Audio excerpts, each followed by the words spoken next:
certificat de conformité. La question du certificat de conformité. Si vous pouvez lire, vous allez lire, mais c'est trop long. En réalité, ce qui s'est posé, c'est quoi? Quand on a voté la charte des partis politiques, d'accord, on a donné 6 mois pour que les anciens partis se mettent à jour. Mais entre l'adoption du texte au Parlement et sa promulgation par le président de la République, il s'est écoulé un temps. Ce qui fait que les calculs que nous avons eu à faire à l'Assemblée nationale permettaient aux 6 mois d'expirer avant qu'on ne commence la déclaration des candidatures. Les quelques jours que nous avons eus entre l'adoption et la promulgation par le président de la République a fait qu'il y a un glissement. Donc, les 6 mois n'étaient pas expirés avant que ne démarre la déclaration de candidature. Le problème technique, mais il se fait que si la Sénat prend sa liste de candidatures, le jour du scrutin, il ne serait plus parti politique au Bénin. On gère ça comment? C'est pourquoi la Cour constitutionnelle a dit, ceux qui veulent déposer leur candidature, assurez-vous que le parti s'est conformé. Mais si on doit s'assurer que le parti s'est conformé, le papier que le ministère de l'Intérieur donne, ça s'appelle comment? Ça peut être une lettre, ça peut être un certificat, ça peut être n'importe quoi. Donc cette mystification sur le certificat de conformité, je veux détruire ça définitivement aujourd'hui. La Sénat dit, c'est comme si vous êtes directeur d'école et les enfants veulent déposer leur dossier pour aller aux examens. Et le directeur départemental de l'enseignement dit au directeur, pour prendre les dossiers d'un élève, assurez-vous que sa carte d'identité est valable le jour de la composition.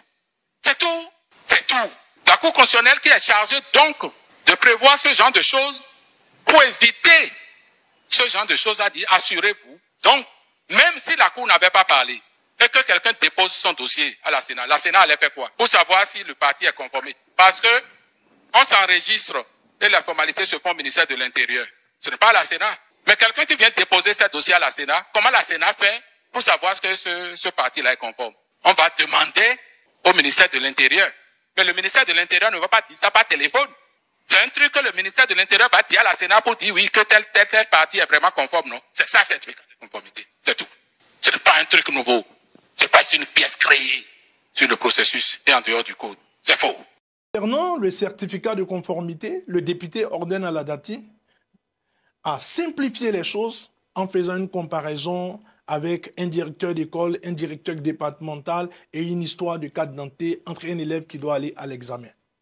Ceci est complètement incompatible. Je vous dis ce qui s'est réellement passé.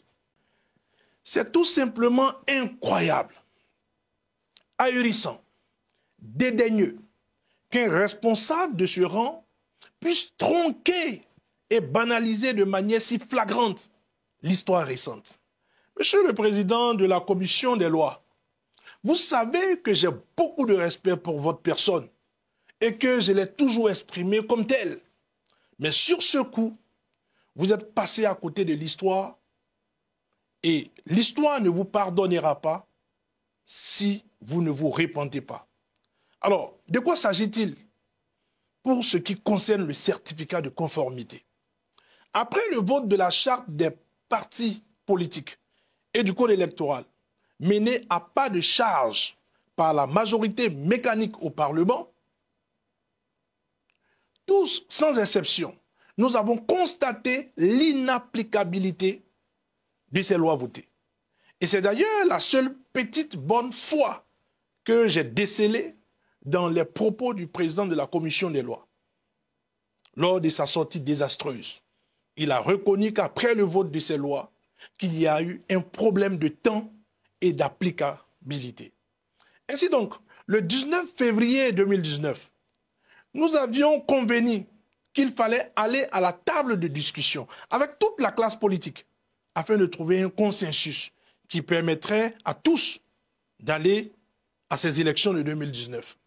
Le 25 février 2019, à la demande de l'opposition, bien sûr, le président Patrice Talon reçoit une délégation de l'opposition au palais de la présidence, délégation de laquelle d'ailleurs j'ai été mis en difficulté devant une délégation de l'opposition qui maîtrisait bien plus les tests qu'il ne le pensait. Le président Patrice Talon contourne la réalité de l'inapplicabilité des lois et le délai et se faufile. Alors, qu'est-ce que le certificat de conformité a permis de faire au juste? C'est le moment de vous l'expliquer. Aucun parti politique, s'ils devraient respecter les tests, ne pouvaient remplir les conditions après la promulgation de la loi dans le délai. C'était ça le contexte en 2019. C'est d'ailleurs pour cela que l'article 56 de la dite charte des partis politiques, dans ses dispositions transitoires, dit ce qui suit.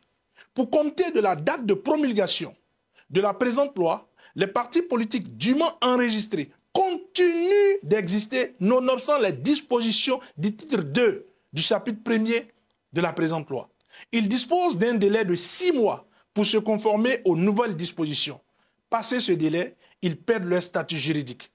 Il faudrait simplement comprendre ici qu'aucune disposition véritable de la charte des partis politiques de 2018 ne pouvait empêcher les partis politiques qui, malgré qu'ils n'étaient pas d'accord avec ces lois, avaient pris des dispositions pour se conformer. Pratiquement tous les partis politiques avaient pris les dispositions pour se conformer et à être à l'élection de 2019. Et c'est en ce moment bien précis que, contre toute attente, la Cour constitutionnelle, dirigée alors par M. Joseph Tchogbenou, fit sortir la pernicieuse idée du certificat de conformité afin d'éliminer tous les partis sauf ceux du président Patrice Talon. C'est ça l'histoire. M. Aladati, c'est ça la vérité. C'est ça ce qui s'est passé. Tout a été mis en œuvre afin que le certificat de conformité soit une pièce obligatoire. Les raisons de ces éliminations par le ministère de M. Saka Lafia ont été aussi farfelues les unes que les autres.